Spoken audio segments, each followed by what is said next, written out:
Napasakamay na ng mga otoridad ang isang online seller sa bisa ng isang warrant of arrest dahil sa kaso nitong 8 counts ng kasong estafa sa Bayambang, Pangasinan.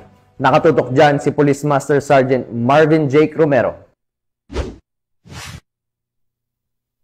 Matagumpay na naaresto ng mga tauhan ng Bayambang Municipal Police Station ang isang wanted person sa Mangay Street, Barangay Bicol Norte, Bayambang, Pangasinan.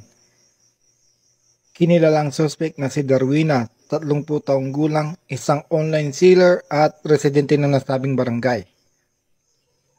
Naaresto ang suspect sa bisa ng warrant of arrest sa 8 bilang ng kasong estafa sa ilalim ng Article 315 Paragraph 2A ng Revised Penal Code kaugnay ng Cybercrime Law o Republic Act 10175.